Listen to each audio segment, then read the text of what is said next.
Salut tout le monde, donc aujourd'hui on se retrouve pour le deuxième épisode de ce vlog sur mon blob. Donc aujourd'hui on va transférer le blob dans son terrarium que j'ai laissé un petit peu évoluer depuis la dernière fois. Et j'ai remarqué qu'il y avait quelques petits insectes et même des espèces de vers, de mini vers de terre qui ont commencé à se développer à l'intérieur. Donc c'est super cool, il y a de la vie qui commence à se créer dedans. Donc par contre j'ai bloqué mon pulvérisateur, donc ça va être un petit peu compliqué de l'arroser, mais bon, je vais trouver une solution. Donc aujourd'hui on va le transférer là-dedans, mais d'abord à quoi il ressemble. Donc depuis la dernière fois je l'ai laissé grandir et tout, je vous ai fait des updates sur Instagram et je l'ai transféré dans la grande boîte de pétri. Donc aujourd'hui, je lui ai donné de la nourriture hier pour voir comment il allait réagir. Donc voilà, en fait la boîte fait cette taille-là, environ la taille de ma main. Ok, bon d'abord quand on ouvre, quand on regarde la boîte, on voit direct sur le couvercle qu'il a commencé à s'étendre sur le couvercle, donc on voit bien toutes les petites vénules là. C'est magnifique de l'intérieur. Et ensuite, on a l'intérieur. Alors, à la base, il y avait juste ça qui venait de la petite boîte de pétri. Et en fait, en l'espace d'une nuit, il s'est étendu sur toute la boîte. Et là, on peut voir qu'il s'est concentré juste là. Voilà. Et en dessous, on voit les espèces de flocons d'avoine en train de pourrir, donc c'est pour ça que ça fait une odeur un petit peu bizarre de moisi. Et voilà. Donc du coup ce que je vais faire, c'est que je vais prélever directement avec un tube à essai le blob, que je vais mettre dans le terrarium. Je vais mettre un petit peu de nourriture pour qu'il ait la motivation d'aller explorer un petit peu, etc. Ensuite je vais garder une autre moitié, une autre partie que je vais remettre dans la petite boîte de pétri et je vais faire des expériences avec. Je vous montrerai quelles expériences ont l'air intéressantes. Et le reste, je vais essayer de le mettre en dormance et si ça marche pas, m'en débarrasser parce que je ne peux pas le garder infiniment et pour s'en débarrasser, il faut mettre au congélateur au moins une nuit avant de le jeter à la poubelle. Ça paraît un peu cruel comme ça, mais bon, j'ai pas vraiment le choix, je peux pas le garder comme ça. Donc, il ne doit pas rester longtemps à la lumière, donc on va se dépêcher. Et je vais essayer de trouver un moyen d'arroser le terrarium aussi. C'est parti. Donc, on prend un tube à essai, on débouche, un tube à essai, et je vais faire un trou avec le tube à essai que je vais mettre là-dedans à l'aide d'une spatule.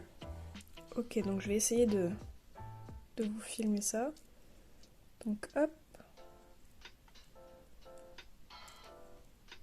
Ok. Donc là j'ai mon morceau de blob. Je prends la spatule.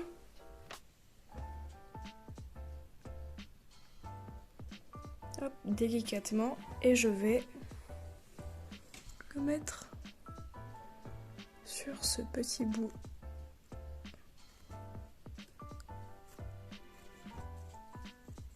De bois. Ensuite, alors je vais racheter plein de flocons d'avoine comme ça parce que j'en avais presque plus. Du coup, j'ai mis ça dans un grand bol, bocal. Et maintenant, on va lui mettre de la nourriture par-ci par-là. Hop. Pour qu'il soit motivé d'aller explorer ailleurs. Donc voilà, là il est sur son petit bout de bois. En dessous, je vous montre pas, mais il y a des vers de terre, des petits insectes, etc. Et je l'ai mis sur le bout de bois, comme ça on verra bien comment il s'étendra, etc. Ok, donc je suis partie 15 minutes pour faire de la gélose pour la boîte de pétri. Donc on voit bien là, elle est très opaque. Et comme ça, du coup, je vais découper une partie du blob pour la mettre dans la petite boîte de pétri. Ok, donc on va faire comme pour tout à l'heure. On va prélever un morceau Donc en fait, je choisis des morceaux où il n'y a pas forcément de flocons d'avoine, mais surtout du blob. Hop.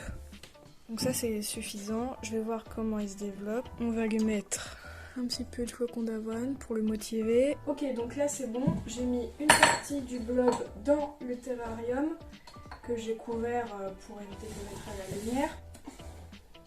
Hop, on peut le voir là, c'est le rond jaune.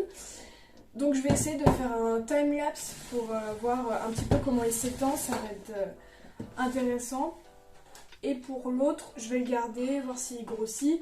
Et dans les autres épisodes, je vais faire un épisode, une expérience, avec le livre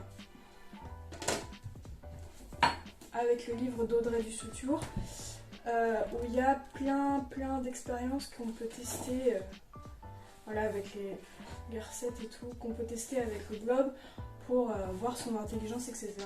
Donc, on se retrouve dans environ une semaine, je pense, pour commencer la première expérience, pour voir comment il grossit. Cette semaine, je vais être assez occupée à cause des nombreux examens. Mais du coup, voilà, on se retrouve la semaine prochaine pour voir un peu comment ça évolue. Encore une fois, je vous fais des updates en story. Salut! Bonjour, moi c'est le blob. Enfin, mon vrai nom, c'est Physarum polycéphalum. Je vis principalement dans les sous-bois à l'abri de la lumière.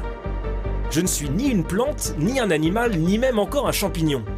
Je suis un organisme unicellulaire, une cellule géante. Et je n'aime pas le sel. Enfin, ça, c'est ce que je croyais au début.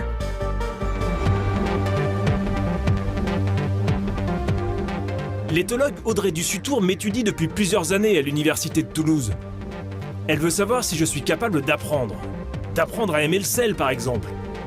Elle a dû monter une expérience astucieuse pour le découvrir. J'ai été placé face à ma nourriture préférée, mais elle a mis un petit pont de sel entre nous. Pouah! Le premier jour, j'ai mis 10 heures pour parcourir seulement 1 cm sur ce pont salé. Mais au fil des jours, ça me dérangeait de moins en moins, et au bout de 5 jours, je suis parvenu à traverser le pont de sel aussi rapidement qu'un pont non salé. J'ai donc réussi à apprendre à supporter le sel. Et ça a clairement surpris les scientifiques. Car en plus, je ne possède pas de cerveau. Cette expérience a été faite sur 4000 blobs différents. Parce que quand vous voulez prouver un apprentissage chez un unicellulaire, un résultat qui est un petit peu quand même exceptionnel, vous devez être sûr de pouvoir convaincre vos collègues. L'accueil de la communauté a été chaleureux. Nous avons reçu de nombreux messages de neuroscientifiques très intéressés par notre expérience. Bien sûr, il y avait des sceptiques parce qu'on cassait un dogme. L'apprentissage n'était plus réservé à des organismes avec un cerveau.